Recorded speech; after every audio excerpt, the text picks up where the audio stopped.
Hi there.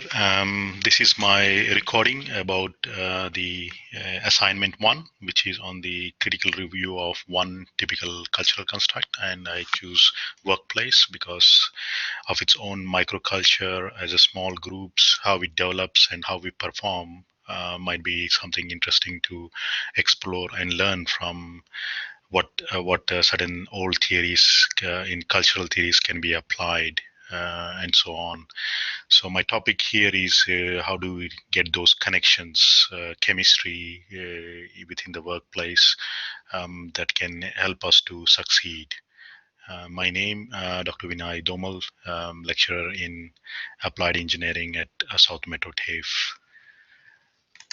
I did some research here to find out how many hours that we spent at work. So you're looking at least 41.1 hours in Western Australian environment, work environment, but it is almost less than what it could be from 10 years, but still with the above national average, you're looking at around 40.5 or 40.6 hours that you spend at workplace. So it has quite a greater influence in what you are and how you lead the people and so on. The work culture must place a high level of importance in developing connections and friendships. These interactions can result in an improved workplace well-being and also overall organizational performance as well. Workmates supporting each other can generate also some positive feelings, personal growth. But how do we encourage that? How do we encourage and how do we get on with that diversification within those small teams as an applied engineering? I read a recent article in the Australian, which is called "The Case of Deeper Connections in the Office" by Alison Bade, which was published in 11th of July 2020. Did more research on the workplace interactions, social interactions. How do we get along? How do we can have fun with each other, trust each other, develop that sort of cooperation within the group. Year 20 has been definitely a very challenging year due to pandemic and here, as I said, some of the theories part of the diversity in workplace culture of this particular unit. I want to apply some of them and see what are the implications for leading this particular path into these new challenges, succeeding from and learning from these challenges. And it has been very, very hard for everyone and so on.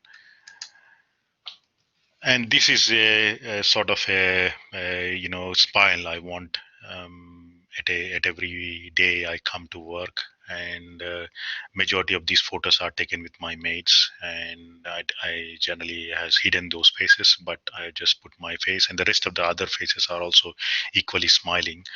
And having such sort of gatherings like these, having going for a coffee or going for a lunch or going for a beer could have a tremendous impact, developing those connections and friendships.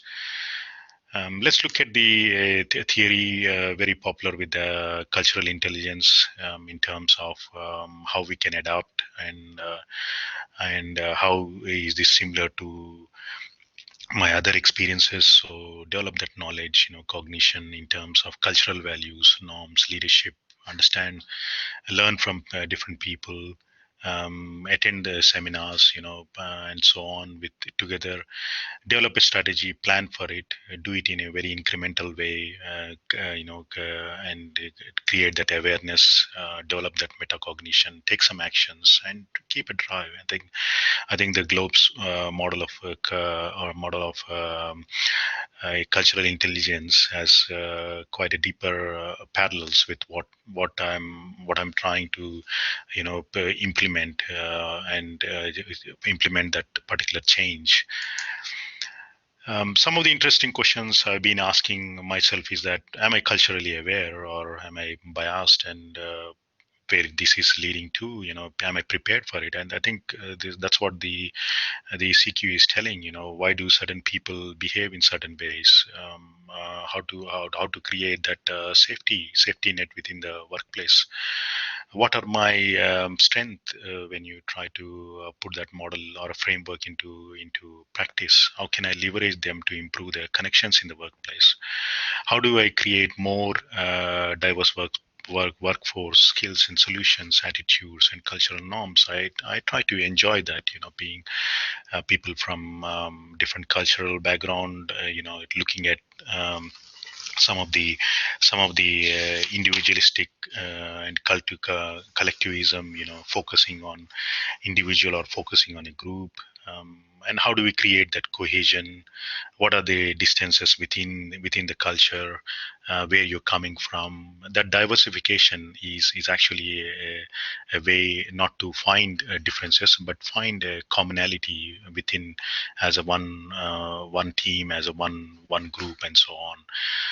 So that, I think, that tend to create a sort of a norm for these small groups. Do we need to manage again different generations differently? Again, diversification of the workforce also involves people with different ages, and I have a great respect of teachers who have been in the training in the industry for a number of years. The knowledge they have to find the solutions is impeccable, but are they good with these changes? That some of the policies, some of the processes, they change with the online environment, with the COVID-19. Are they compatible? How are they compatible for that change, and how do we get that performance within the group? My findings is that if you want to change, be passionate and commit to achieve those higher level of performance. So basically, be a role model, consistently demonstrate who you are, and align your performances with the organization goals, your team goals. Work with your management, work with your seniors, and also spend some time and effort in building these quality relationships, that basic trust. It's not only you, but encourage others also to have some sports together, even the professional development together, day off from work and meeting at improving the skills in a different environment can bring a lot of trust and friendship within the team. Work as a small team, focus on individual strength rather than the weaknesses, and also balance the productivity within the work, but also life as well. Share some of the weekend experiences or holiday experiences, and see how they are happy, or they are having fun. Those sort of things, bringing them can really bring a change in the workplace, and also celebrate. A lot of the time we have these small or big goals or visions, and we got those benchmarks or milestones, and we are not getting time sometimes to celebrate that particular event. Yet we move on to a next goal again.